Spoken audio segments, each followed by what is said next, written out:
გამარჯობათ მეგობრებო, კიდევ ერთხელ მოგესალმებით და დღესაც მინდა კვლავ მიხეილ სააკაშვილთან დაკავშირებით ვისაუბრო. ერთ ვიდეოს შემოგთავაზებ და შემდეგ გავაგრძელოთ საუბარი. დიდი ალბათობით ახლა მე დამაკარებენ თბილისში, მაგრამ მე მინდა გითხრათ, რომ არაფერს არ შეგეშინდეთ, ხვალმირით არჩევნებზე მიეწეთ ხმა და სამში ყველა ერთად ვიზეიმებთ გამარჯვებას. აბა თქვენ იცით, მე ვარ ძალიან მტკიცედ, მეთქრათ, ამისთვის ჩამოვედი, რომ თქვენ დაგეხმაროთ. სხვა გამოსავალი მე ჩვენ არ გქონდა. მე არაფერს მეშინია და თქვენც რომ შეგეშინდეთ. აბა თქვენ იცით.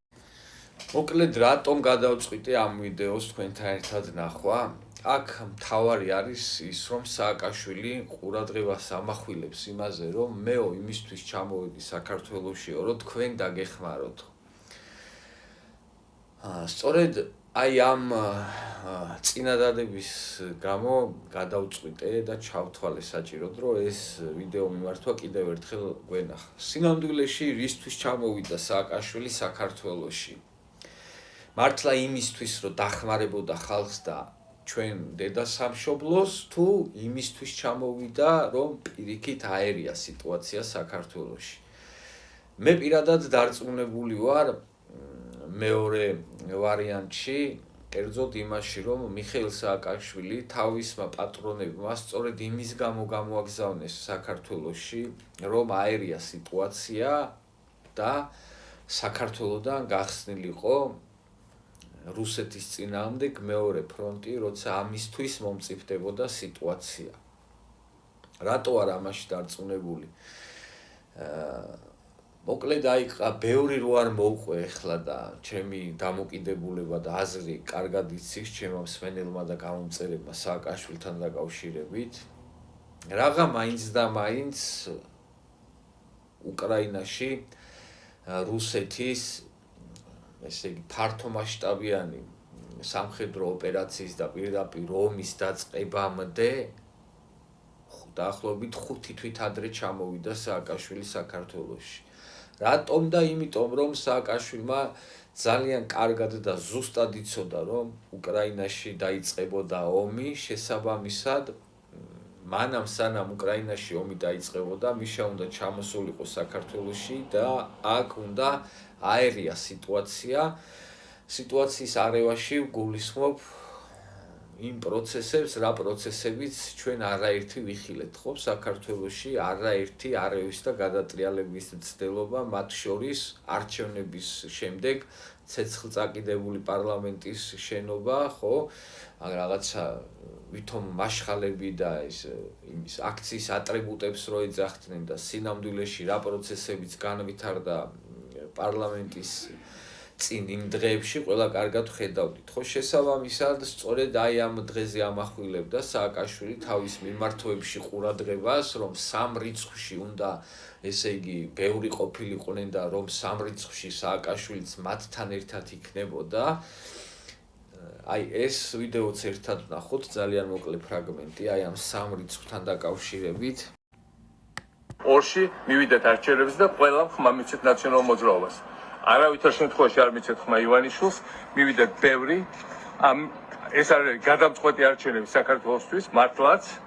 ამას აღიარებს მთელი საერთაშორისო თანამეგობრობა, არ მიცეთ ხმა არც ივანიშვილს, არც გახარიას, რომელიც მეციხეში მიპირებს გამოკეტვას, არც იმ პატარა პარტიებს, რომელიც აშკარად ფულს იღებს ივანიშვილს და თუმცა სხვა პარტიებს, რომელიც გესიმპათიურებათ და რომელიც მიგაჩნიათ პატიოსნად, მოგიწოდებთ, რომ მიცეთ ხმა.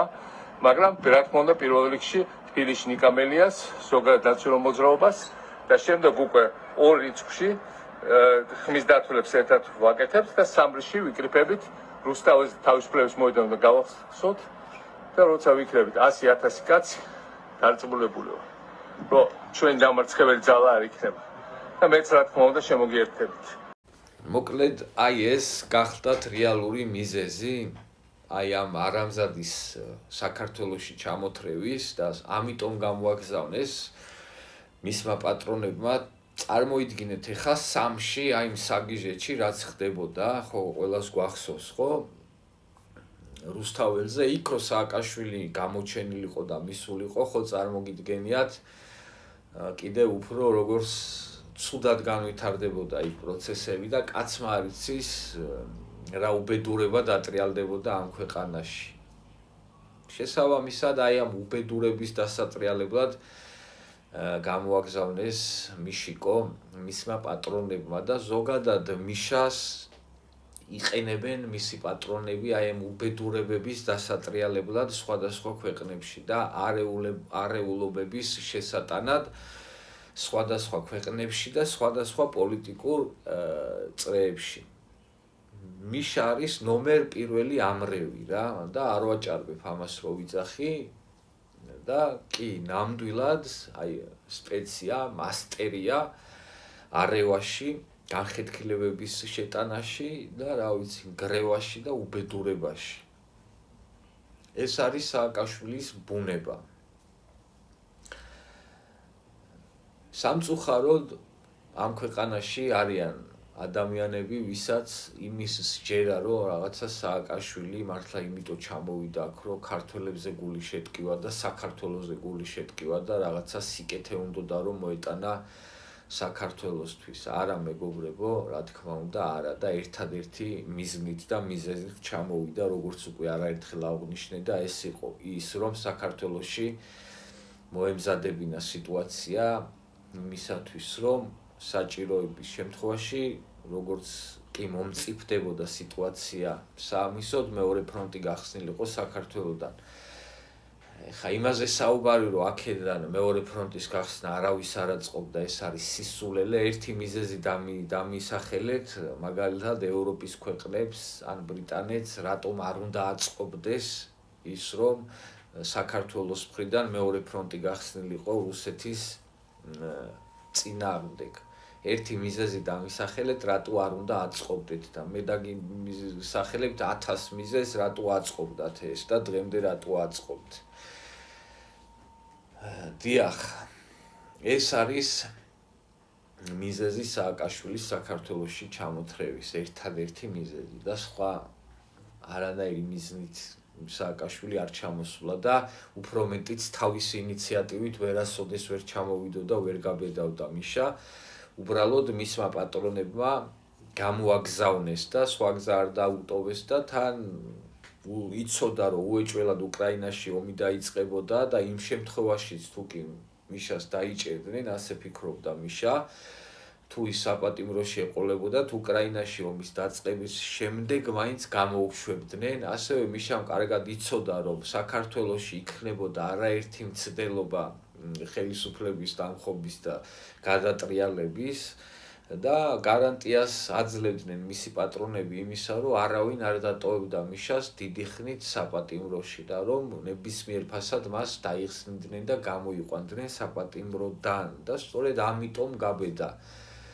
და ჩვენ რა თქმა უნდა ვიხილეთ არაერთი მცდელობა ამ ქვეყანაში სიტუაციის არევის, ასევე ვიხილეთ და დღემდე უყურებთ, ხო, როგორც ცდილობენ მიშას პატრონები, რომ დაიხსნან მიშა საპატიმროდან და რა ვიცი, რას აღარ აკეთებენ, ხო? დაწყებული ცირკაჩობიდან ვითომ რო კვდებოდა, დამთავრებული იმით, რომ რეზოლუციაზე იღებენ და ყველა რეზოლუციაში სააკაშვილის ტენიან როგორც თითქოს პოლიტპატიმარს და რაცა მსგავსი სისულელეები. ასე რომ დიახ, სააკაშვილი გახლავთ მანქურთი არსება, რომლისთვისაც მცნება სამშობლო არ არსებობს, რა ვიცი, ხან უკრაინა მაგის სამშობლო, ხან საქართველოა, ხან ჰოლანდია და ხან ამერიკა. სინამდვილეში სააკაშვილისთვის და სააკაშვილის ტიპის ადამიანებისთვის სიტყვა სამშობლო და აი სამშობლოს მცნება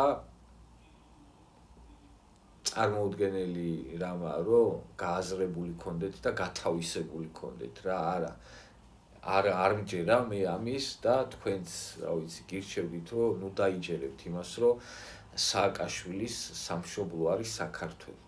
სააკაშვილი საქართველოს უყურებს როგორც, რა ვიცი, ინსტრუმენტს თავისი პატრონების ხელში და მეტს არაფერს.